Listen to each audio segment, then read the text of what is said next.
Welcome back to another video, short one but a very important one. I just wanted to talk a little bit about the market, and not just the market but how to choose the right Sofubi toy for this market.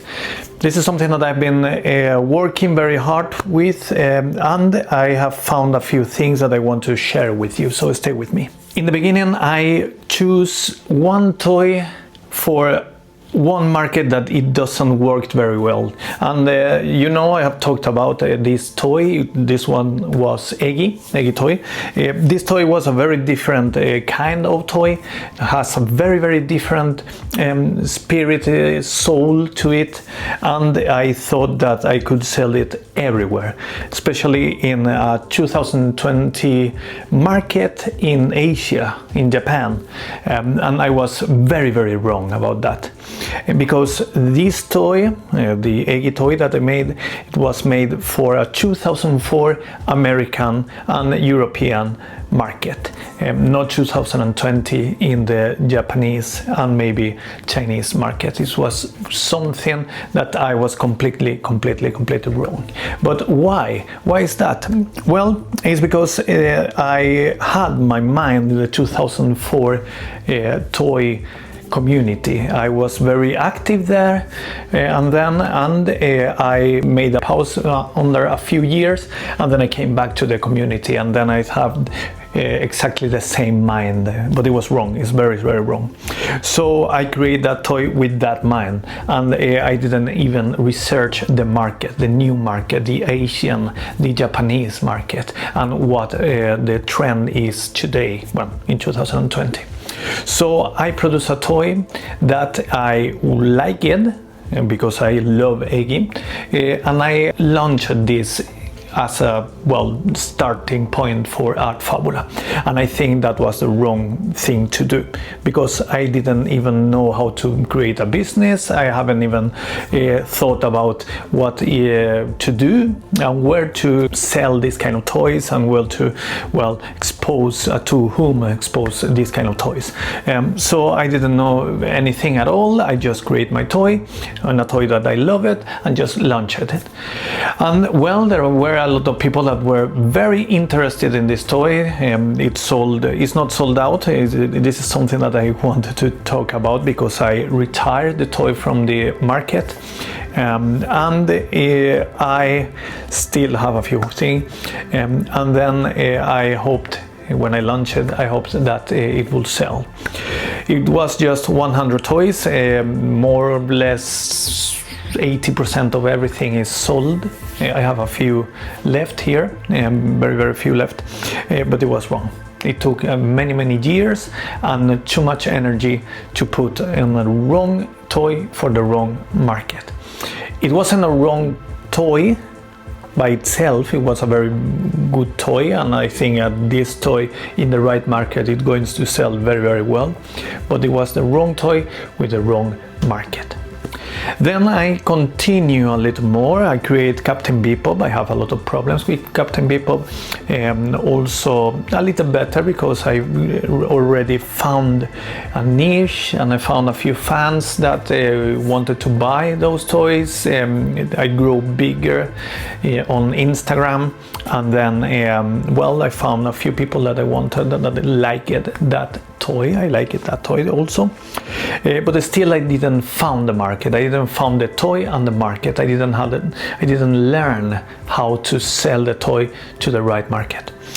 I continued, and with the first Sofubi toy, not the first one but the second one that I produced in Japan, Gekkogon, I found the market, and it took 4 years to find the market, and I was very happy to do it, because something changed.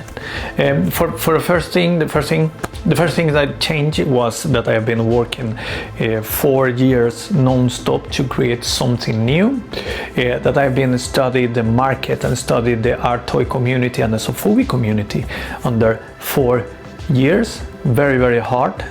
I understood the community, understood the market and the trends, and then I have grown contacts in Japan, and then I have grown contacts in Japan also that helped me create those kind of toys, but it took very long time. So that is what has been happening from the first toy that I created with passion, with all my energy, all my money. So I did something, I just put it out in the market, and then well nearly everything wrong. The same with the second, the third, blah blah blah, until I came from we put all my energy, all my knowledge, everything, and create Gecko Home for the right market. With that, I just wanted to say that yes, when you create your first toy, do it for yourself, because you're going to feel much better if you do it for yourself. This is a toy that I always wanted to create. This is my toy. I will try to put it on the market. That step, try to put it on the market, it's a step that should be very cautious. It should be very you should have very careful with that one, because I made a big video about that, and is the biggest video of this channel is why you shouldn't do it, why I don't recommend you to do it, and I'm going to explain a little more here. Not that I don't want you to put toys, I want everyone to put toys, to make toys. But if you want to make toys, you need of course to research the market, and you need of course to make the toy that works with that market that you have researched. You can't just do whatever you want and then try to sell it. That's not the right approach. I think the right approach is, well, of course, create a toy, make something with a 3D printer, show it to the people, see if people like it, get feedback, study the market, the trends, the art toys, what is selling in this country, what is selling in the other country, what is selling in, I don't know, Mexico, for example, or in Japan, or in China, or in Europe. And then I don't say that you should create those kind of toys that are selling, but that you need to in some way get all this experience, all this feedback, all this, study all this kind of information, and then apply it to your design. For example, if I create an art toy, as I did with Eggy. Eggy was an art toy, what we call here in the Western community art toy.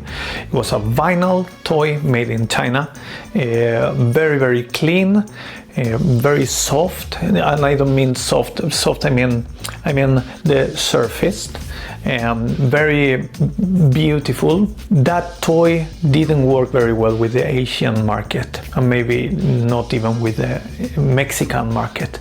They want something else. They want more kind of, Sofubi toys market.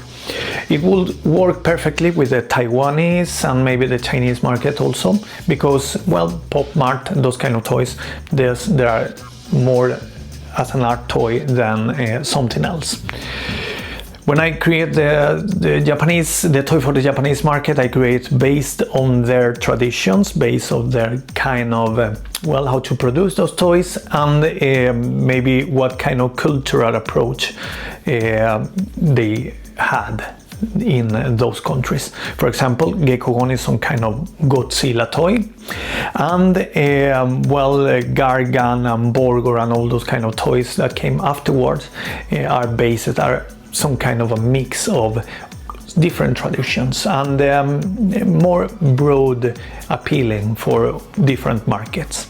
It's not just Japanese as the Gecko, but it's also the European, the American market, because they like those kind of monsters. It's a kaiju, Borgor, Gargan, Gecko, but it's not a clean kaiju toy as maybe Gecko is. So I have learned to take this feedback from different markets and to apply to my creation. So as I told you before, don't think that I want you to change your approach. I don't want you to change your design. I don't want you to leave your happiness by the side and make something different just for selling. That's not what I'm doing. But if you want to live from making toys, if you want to create some kind of business, if you want to be an artist that sells toys, then you need to be very careful. Just create what you want, but you need to understand your fans.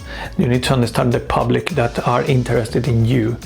My friends from Japan that buy my toys, they want a very special kind of toys, the same as the Japanese, the same as the market from the USA. So I need to balance those two. I can't create just one kind of toy just for selling in the Japanese market and nothing in the market on the USA. I need to find a balance, and I think I found it with Gargan, with Borgor, with the new one, Belloc, and all those kind of toys. Well, so I hope you understand what is the message of this video. It's nothing more than just take the feedback, understand the market, and apply to your design. Nothing more than that. Don't change your life, and don't change your imagination, don't change everything, but apply some kind of things I try to understand. So leave right now everything you have your design on paper, leave it alone, go to Instagram, go to internet and try to understand, follow the artists that you are, that you like, but not also there. Try to follow the people that are following those artists. Those are the most important people. Those people that are following their artists are going to follow other artists. I'm going to put image of their toys that they like in their profile, and then you are going to understand what kind of toys, then you're going to see the big picture, and then you're going to act according to what you see and what you understand and what you, the feedback you get there. So this is my video from today. Understand the market and do as you please, but with this information. Oh, and one thing before we close this video, I have a new toy that I'm going to present this week somewhere in a video, but if you want to see it right now, you should go to Instagram, Art Fabulous Studio, and then you need to join the community. I have posted a photo of this new toy that I'm going to release sometime, this week maybe. So also please join the newsletter. It's very important because I always put the toys for the fans there first, and sometimes are all sold out before they release to the public. So join the newsletter and very important, join the community on Instagram. So that's everything I wanted to say for today. Thank you very much for watching the video. Thank you very much for following. Thank you very much for subscribing, and see you next week. Bye.